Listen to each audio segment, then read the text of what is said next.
உலக மக்கள் அனைவருக்கும் வணக்கம். இப்போ அந்த வீடியோவில் என்ன பார்க்க போகிறோம்னா, மனித இன ஒற்றுமை இயக்கம். அதாவது வந்து பார்த்தீங்கன்னா, நான் யூடியூப் சேனல் ஆரம்பித்து இம்மார்டல் தலைப்பில் வந்து உலகாள புறான் தமிழன் அப்படின்ற தலைப்பில் இம்மார்டல் ரூலர் 2025 அப்படின்ற தலைப்பில் வந்து நான் வந்து வீடியோஸ் வந்து தொடர்ந்து போட்டுக்கிட்டு இருந்தேன். மக்களுக்கு ஏதாவது பிரச்சனைனா அதற்கு வந்து ஆதரவாகவும், மக்களுக்கு ஆதரவாகவும் அரசாங்கத்தை விமர்சனம் செய்தும் ஒரு வீடியோ போட்டுக்கிட்டே நம்ம தொடர்ந்து இருந்துக்கிட்டு இருந்தோம். நான் வந்து தொடர்ந்து வீடியோ போட்டேன். அரசாங்கத்திற்கு எதிராக மக்கள் பிரச்சனைகளை பூரா சுட்டிக்காட்டி, இப்போ சாலை சரியில்லைன்னா சாலை சரியில்லை அப்படின்னு சொல்லி நம்ம வீடியோ போட்டோம். அதே மாதிரி பார்த்தீங்கன்னா நிறையா பிரச்சனைகளுக்கு வந்து இந்த டங்ஸ்டன்ற கனிம மூலத்தை எடுக்கிறதுக்கு மத்திய அரசு முயற்சி செய்தார்கள். அதுக்கு எதிர்ப்பு தெரிவித்து வீடியோ போட்டோம். இந்த மாதிரி தொடர்ந்து வந்து நம்ம வீடியோ போட்டுக்கிட்டு இருக்கும்போது பார்த்தீங்கன்னா, அதுக்கப்புறம் மனித இன ஒற்றுமை இயக்கம் அப்படின்னு வந்து இப்போ ஆரம்பிச்சிருக்கோம். ஏன்னா வந்து பார்த்தோம்னா, இப்போ இந்த இம்மார்டல் ரூலர் வந்து உலகத்தில் இருக்க மக்களை எல்லாம் ஒருங்கிணைக்கணும் அப்படின்ற ஒரு இதுதான் அவங்க சொல்கிறாங்க. இந்த ப்ரெடிக்ஷன்ஸ்லாம் பார்த்தோம்னா, உலகத்தில் இருக்க மக்களெல்லாம் ஒருங்கிணைக்கணும். அப்போ இந்த ஜாதி, மதம், இந்த மொழி இதெல்லாம் பார்க்காம உலகத்தில் இருக்க எல்லா மக்களையும், இப்போ வந்து பணக்காரர், ஏழை அப்படின்ற வித்தியாசம் இல்லாமல் எல்லா அனைவரும் சமம் அப்படின்ற கொள்கையோட எல்லாத்தையும் ஒருங்கிணைக்கணும் அப்படிங்கும்போது நம்ம மனித இன ஒற்றுமை இயக்கம் அப்படின்றத ஆரம்பிக்கலாம் அப்படின்னு சொல்லி என்னோட யூடியூப் சேனல் பார்த்த நம்ம தமிழ் மாறன் வந்து இணைஞ்சார். இணைஞ்சு அவர் தான் மனித இன ஒற்றுமை இயக்கத்தை ஆரம்பிப்போம் அப்படின்னு சொல்லி சொன்னாங்க. ஸோ இப்போ நான் வந்து சரின்னு சொல்லிட்டு அவங்க கூட இப்போ வந்து மனித இன ஒற்றுமை இயக்கத்தை வந்து நாங்கள் ஆரம்பித்து வாட்ஸ்அப் குழுவில் வந்து இப்போ நிறைய பேர் பயணிச்சிட்ருக்கோம். ஈழத்தமிழ் சங்கம் மனித இன ஒற்றுமை இயக்கம் அப்படின்ற வாட்ஸ்அப் குழுவில் இப்போ நிறைய பேர் பயணிச்சிட்ருக்கோம். இப்போ இதில் வந்து பார்த்திங்கன்னா மனித இன ஒற்றுமை இயக்கம் வந்து நாங்கள் வந்து இப்போ அரசாங்கத்தோடைய பதிவு எண் அதை ரிஜிஸ்டர் பண்ணுறதுக்கான வேலைகளும் நடந்துக்கிட்டு இருக்கு. இப்போ வந்து மனித இன ஒற்றுமை இயக்கத்தோடைய அந்த குறிக்கோள் அப்படின்னு பார்த்தோம்னா, நாங்கள் வந்து அந்த ஜாதி, மதம், இந்த மொழி, இந்த வேறுபாடெல்லாம் இல்லாமல் அனைத்து தரப்பு மக்களுக்கும் சட்ட விழிப்புணர்வை ஏற்படுத்துறது. அரசாங்கம் ஏதாவது மக்களை வந்து இது பண்ணுறாங்க, தொல்லை கொடுக்குறாங்க, ஒரு போராட்டம் பண்ணிக்கிட்டு இருந்தாங்க மக்கள்னால் நாங்கள் அவங்களுக்கு ஆதரவாக போய் நிற்போம். அதாவது இப்போ டங்ஸ்டன்ற கனிம வளத்துக்கு மக்கள் போராடும் போது ஆதரவாக வீடியோ போட்டோம். மதுரை ஏர்போர்ட்டில் வந்து 300 வீடுகள் இடிக்க முயற்சி பண்ணாங்க. நான் ஸ்பாட்டுக்கே போய் வீடியோ போட்டேன். இப்படி இந்த மனித இன ஒற்றுமை இயக்கத்துடைய குறிக்கோள் அதான் வந்து முக்கியமான பிரச்சனைகள் நடந்ததுன்னா நான் பக்கத்தில் இருந்துச்சுன்னா எங்கள் மாவட்டத்துக்குள்ளே பிரச்சனைனா நான் போயிடுவேன். ரொம்ப லாங்காக இருந்ததுன்னா நம்ம தலைவரை அனுப்பி வச்சிடலாம். ஏன்னா அவங்களும் போய் நிறைய இடங்களில் போய் மக்களுக்காக நிறையா வந்து அவங்க இது பண்ணுவாங்க, விழிப்புணர்வை ஏற்படுத்துவாங்க, மக்களுக்கு வந்து ஆதரவாக செயல்படுவாங்க. இப்போ அடுத்து மனித இன ஒற்றுமை இயக்கம் பதிவு பண்ணுறதுக்கான வேலை முடிந்த பின்பு இந்த மாதம் முடிஞ்சிடும். முடிந்த பின்பு நம்ம வந்து அடுத்து நோட்டீஸ்லாம் அடித்து கொடுக்க போகிறோம். நோட்டீஸ் அடித்து கொடுத்து மக்கள் வந்து இப்போ நேர்மையான அரசியல் நோக்கி வாங்க அப்படின்னு சொல்லி அந்த நேர்மையான அரசியல் நோக்கி பயணிக்க தான் இந்த இயக்கம். பார்த்தீங்கன்னா இப்போ வந்து மனித இன ஒற்றுமை இயக்கத்தில் வந்து நாங்கள் வந்து நிர்வாகிகள் ஆலோசனை கூட்டம் போட்டிருக்கோம். அது ஏற்கனவே நான் உங்கள்கிட்ட சொல்லியிருந்தேன். ஜனவரி 26 தை மாதம் வந்து உலகின் முதல் சிவன் ஆலயம் உத்தரகோசம் மங்கை, ராமநாதபுரம் மாவட்டத்தில் உலகின் முதல் சிவன் ஆலயம் உத்தரகோசம் மங்கை, அங்கே தான் மனித இன ஒற்றுமை இயக்கத்தோட நிர்வாகிகள் ஆலோசனை கூட்டம் ஏற்பாடு பண்ணியிருக்கோம். கோயில் வெளியிலேயே நம்ம வந்து ஒரு இடத்த தேர்வு செஞ்சு அங்கனையே மீட்டிங் சிம்பிளாக முடிச்சுக்கலாம் அப்படின்னு திட்டமிட்டிருக்கோம். இப்போ வந்து ஏன்னா வந்து அடுத்து மதுரையில் தான் 2வது ஆலோசனை கூட்டம் போட போகிறோம். அதில் தான் வந்து பார்த்தோம்னா கட்சி கொடியெல்லாம் அறிமுகம் பண்ண போகிறோம். இப்போ வந்து பார்த்திங்கன்னா இந்த அரசாங்கத்துக்கு பதிவு பண்ண கொடுத்தோம் இல்லையா, அந்த வேலைகளில் வந்து ஸ்கேன் ஆக மாட்டேங்குது, அது இதுன்னு லேட் ஆனதுனால இப்போ நாங்கள் திட்டமிட்டபடி ஜனவரி 26 நாங்கள் இந்த இயக்கத்தில் இருக்கக்கூடிய முக்கிய நிர்வாகிகள் ஆலோசனை கூட்டத்தை மட்டும் அந்த உத்தரகோசம் வங்கி சிவன் கோயிலில் நாங்கள் எல்லாம் சந்திப்பு ஒரு மீட்டிங் வச்சு சாமி தரிசனத்தை முடிச்சுட்டு நிர்வாகிகள் ஆலோசனை கூட்டத்தை கோயிலுக்கு வெளியிலேயே முடிச்சிடலாம் அப்படின்னு பார்க்குறோம். என்ன பண்ணலாம் அப்படின்றத இது பண்ணிவிட்டு அதுக்கடுத்து வந்து பார்த்தோம்னா மதுரையில் வந்து 2வது ஒரு கூட்டம் முடிஞ்ச அளவுக்கு மதுரையில் வந்து திருப்பரங்குன்றம் முருகன் கோயிலில் 2வது கூட்டம் நடத்தலாம் அப்படின்னு நினைக்கிறோம். நம்ம தமிழ் கடவுள் முருகன் கோயிலில் வந்து 2வது கூட்டத்தை வந்து 2வது ஆலோசனை கூட்டத்தை நல்லா கொஞ்சம் பெரிய அளவில் பண்ணலாம் அப்படின்னு நினைக்கிறோம். ஆமாம், அதுதான் என்னுடைய திட்டமாக இருக்குது. ஏன்னா வந்து பார்த்தோம்னா முதல் ஆலோசனை கூட்டம் வந்து நடத்தும்போது இந்த இப்போ ஸ்கேன் ஆக மாட்டேங்குது அப்படி இப்படின்ட்டாங்க. இன்னொன்று ராமநாதபுரம் மாவட்டன்றது கொஞ்சம் ரொம்ப லாங் டிஸ்டன்ஸாக இருக்குது. லாங் டிஸ்டன்ஸ் இருக்கிறதுனால சில நிர்வாகிகள்லாம் வந்து வர்றதுக்கு வந்து நாங்கள் அடுத்து மதுரையில் வைங்க, நாங்கள் அப்போ வர்றோம் அப்படின்னு சொல்லியிருக்காங்க எங்ககிட்ட. அதனால் முதல் ஆலோசனை கூட்டத்தில் வந்து நான் மனிதன ஒற்றுமை இயக்கத்தோட தலைவர் தமிழ்மாறனும், நான் பொதுச்செயலாளர், அப்புறம் வந்து பார்த்திங்கன்னா ஒரு பொருளாளர், அப்புறம் கொள்கை பரப்புச்செயலாளர், அப்புறம் உறுப்பினர்கள் இவங்கெல்லாம் வராங்க. இன்னும் சில முக்கிய விஐபிக்கள் கூட வராங்க. சென்னையிலேருந்து ஒருத்தர் வராங்க. டிக்கெட்லாம் போட்டாங்க. எங்கள் கூட வாட்ஸ்அப் குழுவில் பயணிச்சுட்ருக்காங்க. ஸோ இப்போ அவங்கெல்லாம் வரும்போது அவங்களெல்லாம் நான் இது வரைக்கும் சந்தித்ததே கிடையாது. இதுதான் இதில் வந்து நான் ஃபோனில் தான் பேசிக்கிட்டு இருந்தேன். இப்போ முதல் முறையாக சந்திக்க போகிறோம். சந்திச்சுட்டு நல்லா ஒரு பழமை வாய்ந்த ஒரு டெம்பிள், ஒரு கோயிலில் வந்து சாமி தரிசனம் முடிச்சுட்டு, சரி இந்த மாதிரி ஒரு நல்ல முயற்சி, ஒரு நல்ல ஆலோசனை கூட்டம் ஒன்று நடத்த போகிறோம். ஒரு மனித இன ஒற்றுமை இயக்கத்துடைய ஆலோசனை கூட்டம் நடத்திட்டு, அங்கே நாங்கள் வந்து அப்படியே கிராமத்தில் மக்களை சந்திச்சுட்டு, மக்களுக்கு வந்து இப்போ நான் வந்து என்ன பிளான் வச்சுருக்கேன்னா, இந்த இப்போ இயக்கத்தை பதிவு ஆயிடுச்சுன்னா 26க்கு முன்னாடி பதிவு ஆயிடுச்சுன்னா நான் நோட்டீஸ் அடித்து கையோட கொண்டு போயிடலான்னு பார்க்குறேன், ஒரு 1000 நோட்டீஸ். ஏன்னா இந்த மாதிரி ஒரு இயக்கம் ஆரம்பிச்சிருக்கோன்றதையா ஜஸ்ட்டு என்னோடய YouTube link, phone number, 2 phone number போட்டு யூடியூப் லிங்க்கை போட்டு ஒரு 1000 நோட்டீஸாவது அடிச்சுட்டு போனோம்னா அப்படியே அங்கே கொஞ்சம் கொடுத்துட்டு அப்படி மதுரையில் வந்து கொடுக்கலாம் அப்படின்னு நினைக்கிறோம். நேர்மையான அரசியல் நோக்கி பயணிக்கிறதுக்காக. ஏன்னா இந்த 1000 நோட்டீஸ் வந்து ஏதாவது ஒரு 10 பேருக்காவது போய் ரீச் ஆகும், ஒரு 100 பேருக்கு ரீச் ஆகும் அப்படின்ற ஒரு தான். ஏன்னா இப்போ நாங்கள் 100 பேர் பயணிக்கிறோம், இன்னும் ஒரு 100 பேரை இணைக்கணும். மாவட்டத்துக்கு ஒரு 100 பேரை இணைச்சிட்டோம்னாலே எங்களுக்கு வந்து போதுங்க. நம்ம வந்து மாவட்டத்துக்கு ஒரு 100 பேர் அப்படின்றதுல அந்த 100 பேரில் எங்களுக்கு ஒரு 50 பேர் மாவட்டத்துக்கு வந்தாலே ஒரு எங்கள்கிட்ட ஒரு 2000 பேர் எங்கள்கிட்ட இணைஞ்சிக்கிட்டாங்கனாலே எங்களுக்கு வந்து ஒரு அந்த அந்த ஆன்மீக சிந்தனையில் ஒரு நேர்மையான அரசியல் நோக்கி பயணிக்கக்கூடிய நிர்வாகிகளை நாங்கள் இன்னும் தேடிக்கிட்டு இருக்கோம். இந்த வீடியோ பார்க்குறவங்க கீழே டெஸ்கிரிப்ஷனில் என்னோடய நம்பர் கொடுத்துட்றேன். என்னோடய நம்பர் வாட்ஸ்அப் நம்பரு, தலைவரோட நம்பர் வந்து அதுவும் கொடுத்துட்றேன். அவருக்கு நீங்கள் ஃபோன் பண்ணி தொடர்பு கொள்ளுங்கள். எனக்குன்னா வாட்ஸ்அப் பண்ணுங்கள், நான் உங்களை அப்படியே எங்களோட இயக்கத்தில் இப்பயே ஆட் பண்ணிக்கலாம். இதுக்கு தான் இந்த வீடியோ நான் போட்டேன். ஏன்னா வந்து நம்ம இன்றைக்கி வந்து அரசியலில் வந்து ஒரு ஒரு புனிதத்தன்மை இல்லை அப்படின்னு சொல்லலாம். அரசியல்னால் ஏதோ கண்டவங்களும் அரசியல் செய்கிறாங்க. அதை நான் பிற கட்சியை ரொம்ப தரம் தாழ்த்தி பேசி குறை சொல்லி விமர்சிக்க வேண்டாம் அப்படின்னு நினைக்கிறேன். ஏன்னா நாங்கள் பண்ணக்கூடிய அரசியல்ன்றது ஒரு நேர்மையான அரசியலாக இருக்குது. ஒரு நேர்மையான அரசியல்னால் மதம், ஜாதி, மொழி இதெல்லாம் நாங்கள் பார்க்க மாட்டோம். கோயிலில் கூட்டம் போடுறோம்னா அது எதற்காகன்னா நம்ம வந்து நம்ம பாரம்பரியம், நம்ம பண்பாடு, கோயிலில் ஒரு நல்ல காரியம் நடக்கிறதுக்கு முன்னாடி ஒரு இறைவனோட ஆசீர்வாதத்தை வாங்குறோம் நம்ம வந்து. அதனால் வந்து இதில் ஒன்றும் தவறு இல்லைன்னு நாங்கள் நினைக்கிறோம். நாங்கள் ஆனால் மதம் எதுவும் பார்க்க மாட்டோம். நான் தான் சொல்லிட்டேன், நான் வந்து சர்ச்சுக்கும் போவோம். அதனால் எங்களுக்கு வந்து நாங்கள் இந்த மத வேறுபாடெல்லாம் பார்க்குறோம். நாங்கள் எல்லாத்தையும் ஒரே மாதிரி பார்க்குறோம். அதனால் வந்து 2வது கூட்டத்தை வந்து பெரிய மண்டபம் பிடிச்சி திருப்பரங்குன்றத்தில் நடத்துவோம். நாங்கள் கோயிலுக்கு போயிட்டு மண்டபத்துக்கு வருவோம்.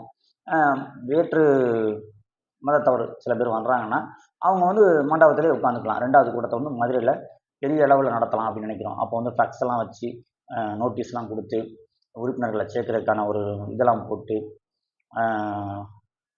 நல்லா இதாக பண்ணலாம்னு நினைக்கிறோம்.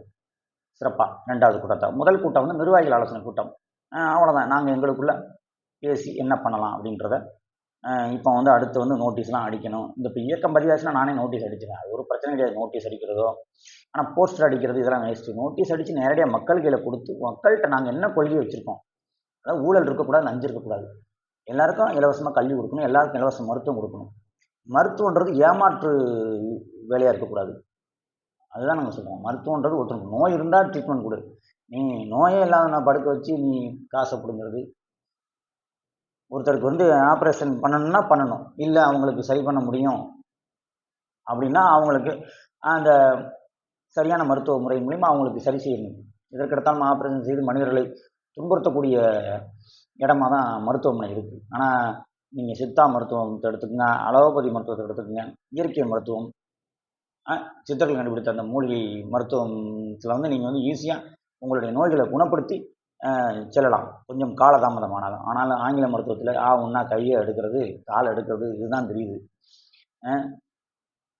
அதனால் வந்து ஆங்கில மருத்துவம்ன்றது ஒருத்தர் விபத்தில் சிக்கிட்டாருன்னா அவங்களுக்கு எமர்ஜென்சி கொடுத்துட்டு அடுத்து நீங்கள் வந்து இயற்கையான மருத்துவத்தை நோக்கி சென்றீங்கன்னா தான் உங்களுக்கு நல்லது. இப்போ இதெல்லாம் நாங்கள் வந்து மக்கள்கிட்ட விழிப்புணர்வு ஏற்படுத்தணும். தற்காப்பு கலைகள், அந்த இயற்கை மருத்துவம், சித்த மருத்துவன்றது, அப்புறம் கல்வி முறை, இதெல்லாம் வந்து நாங்கள் எங்கள் நோட்டீஸில் அடித்து கொடுப்போம். அடித்து கொடுத்து மக்களை வந்து ஒருங்கிணைப்போம். ஒரு நேர்மையான அரசியலை நோக்கி பயணிக்கிறதுக்காக ஒருங்கிணைக்க போகிறோம். இம்மாற்றரோட தேடல்லையும் நாங்கள் இருக்கோம். இம்மாற்றரோட யாருன்றது உங்களுக்கு பிப்ரவரி 8 ஒரு முடிவு தெரிஞ்சிடும். அதுக்கிடையில் நானும் வீடியோ போடுவேன் அதை பற்றி. அதை வந்து அதில் பார்க்கலாம். அந்த வீடியோஸில் அதை பற்றி சொல்கிறேன்.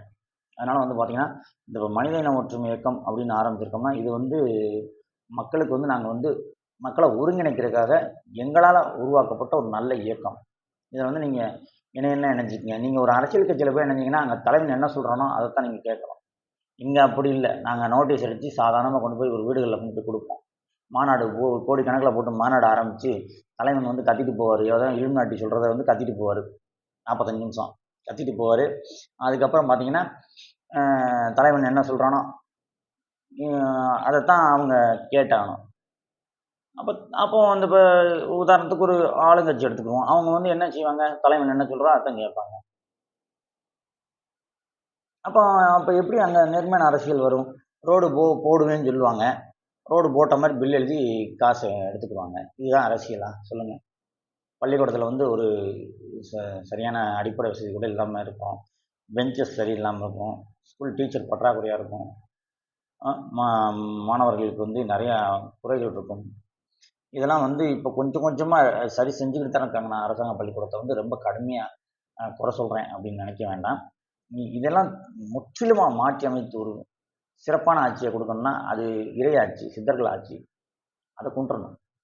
அதை கொண்டு வர்றதுக்காக நாங்கள் இந்த மனித இன ஒற்றுமை இயக்கத்தை வந்து நாங்கள் இந்த தேசிய கட்சியோடைய அவங்க மீட்டிங்லாம் நடந்தால் நாங்கள் போய் அதை கலந்துக்குவோம். பிப்ரவரி 8 மீட்டிங் நடக்குது இல்லையா, அங்கே போய் நாங்கள் கலந்துக்குவோம். கலந்துக்கிட்டு நாங்கள் வந்து மக்கள் சேவை செய்கிறதுக்கு ஒரு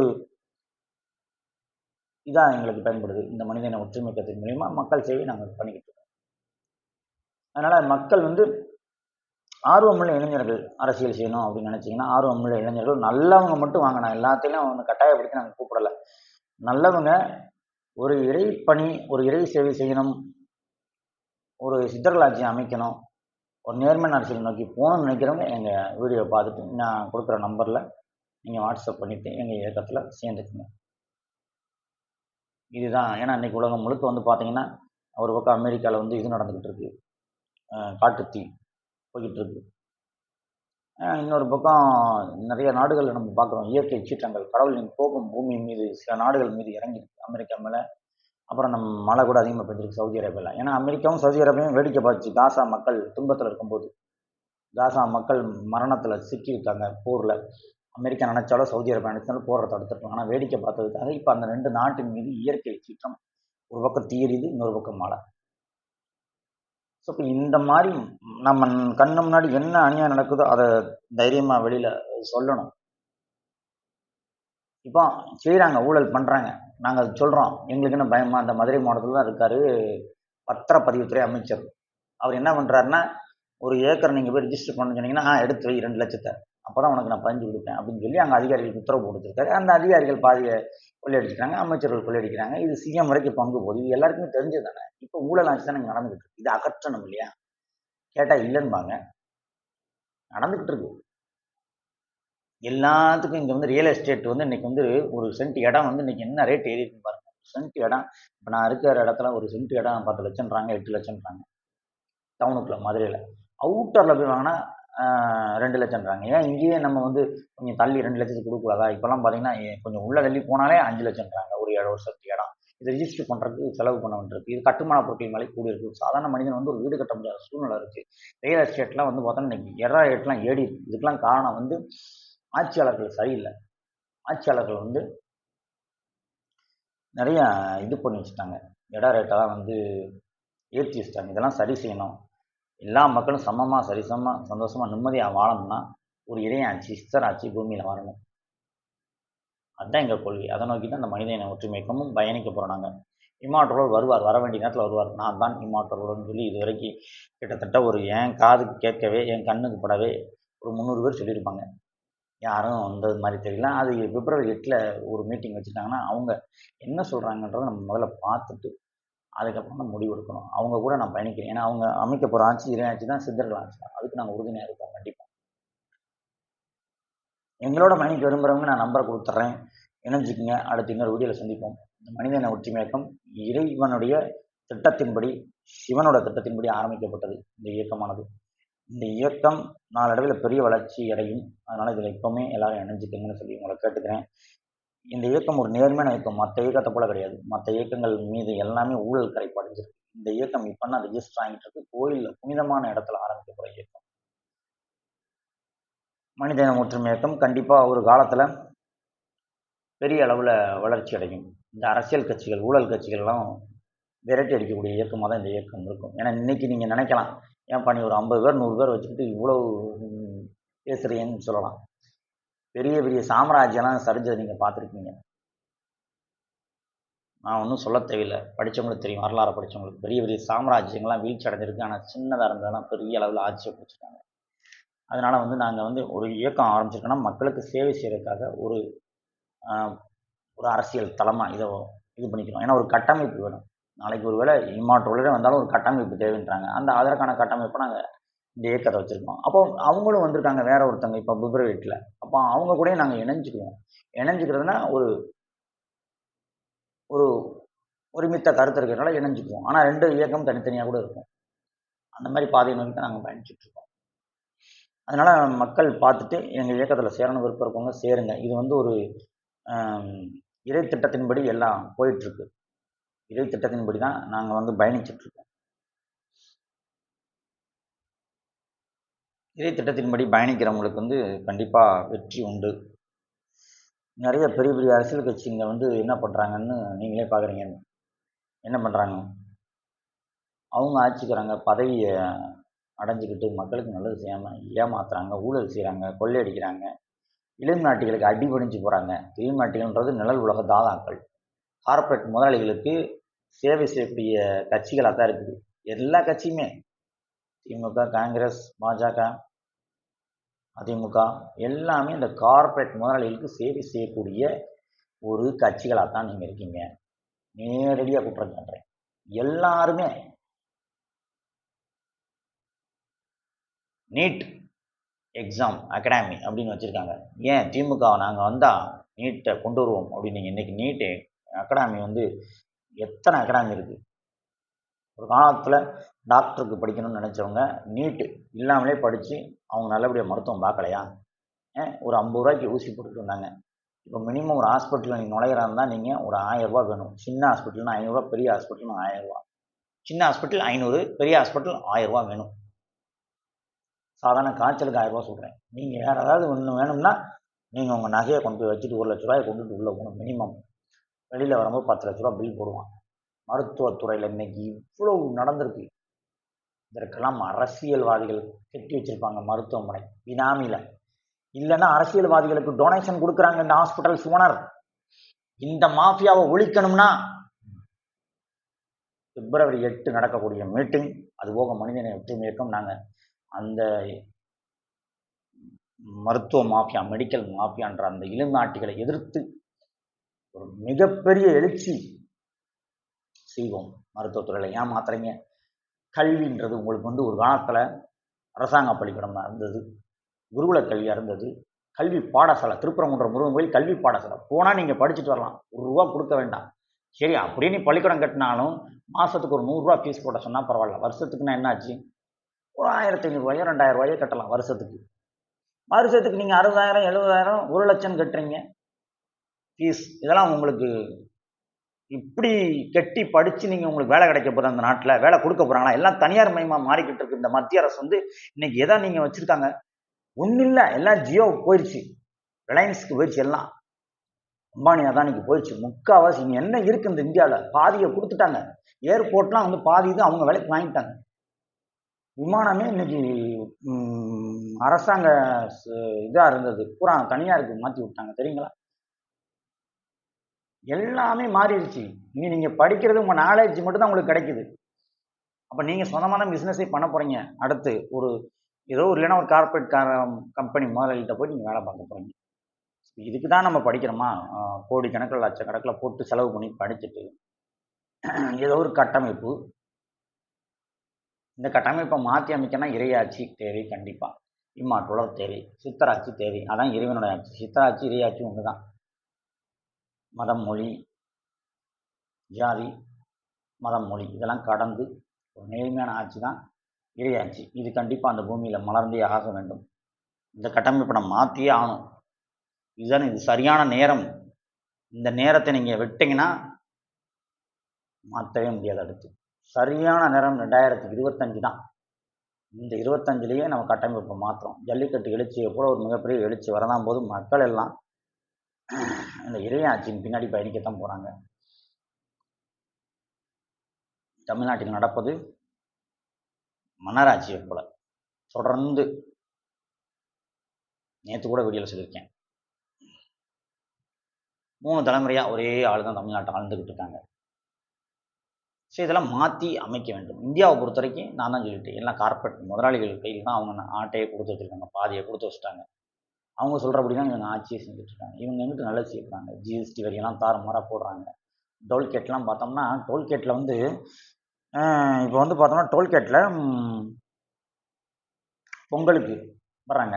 அப்போ டோல்கேட் காசு வாங்காமல் விட போகிறாங்க. வரிசையாக வண்டி நின்னாலும் வாங்கிட்டு தான் விடுவான் ஃபாஸ்டேக்கில். கெட்ட தான் கேட்டை திறக்கிறாங்க. உள்ளே அடிக்கிறாங்க. இந்த பணம்லாம் யாருக்கு போகுது?